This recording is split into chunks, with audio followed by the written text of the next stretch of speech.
smagu, kad sudomino absoliučiai naujas seminaras.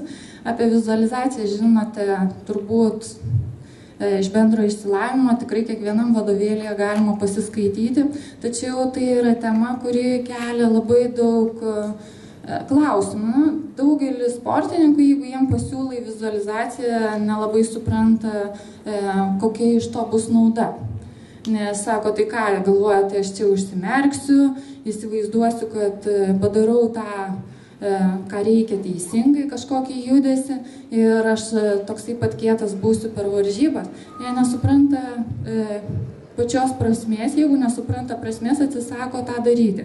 Taigi tai, aš tą galiu paaiškinti saviems sportininkam, bet treneriai dažnai šitą metodą atsisako.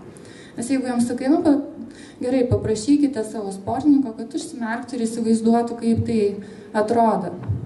Nu, tai dar taip trukteli pečiais, palinksi galvą, bet jau savam sportininkui vargu ar ką pasako.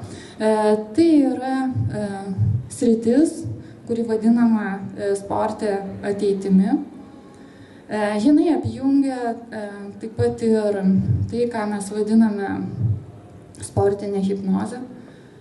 Apie sportinę hipnozę turbūt esate kažką vieną ausim tikrai girdėję.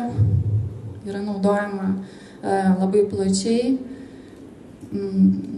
Labai daug sportininkų iš Vengrijos yra su šito metodu ruošiami, taip pat ir Anglijoje, Vokietijoje, Amerikoje.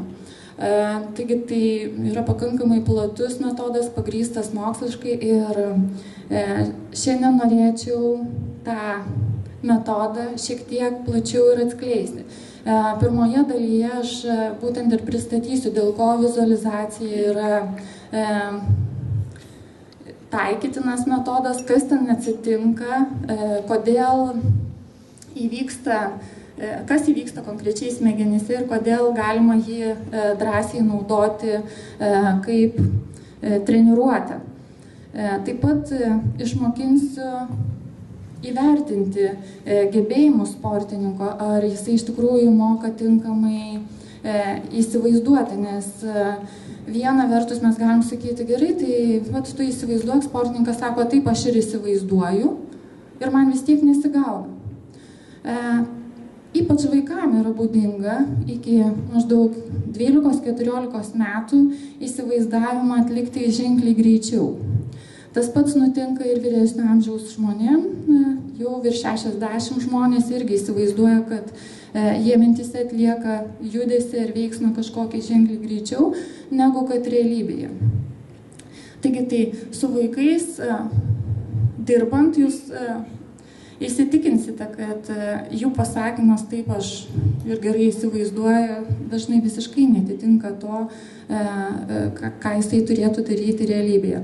Taigi tai įvertinimas, tada pasižiūrėsim, kokiamis priemonėmis vis dėlto yra įmanoma formuoti tą įgūdį vizualizacijos ir pasižiūrėsime, kur galima taikyti. Ten parinktas vienas iš pagrindinių taikymo sričių, tačiau aš vienos tikrai svarbios srities nepateiksiu. Vizualizacija labai aktyviai naudojama reabilitacijoje. Naudojama kartu su veidrodžio technika. Veidrodžio technika, ar teko girdėti tokią? Teko, ar ne? Kuomet, jeigu yra traumuota viena pusė, trumpai priminsiu, kas, tarkim, nežino, jeigu yra traumuota, tarkim, kairėje pusė, sportininkas sodinamas prieš veidrodį ir jisai treniruoja dešinę. Tuo metu, kai jisai treniruoja savo dešinę, mato veidrodyje atvirkščią vaizdą ir tuo būdu treniruojama yra kairėje pusėje esančių smegenų centrų dalis, kurie atsakingai yra už šitą pusę, už kairę. Tai yra labai efektyvu derinti vizualizaciją su veidrodžio technika, bet šitos temos aš šiandien tiesiog neįtraukiu, nes tai yra specialistų tema. Tai yra kineziterapeutai, kurie apmokami dirbti vizualizacijos ir veidrodžio technikos būdu ir psichologai.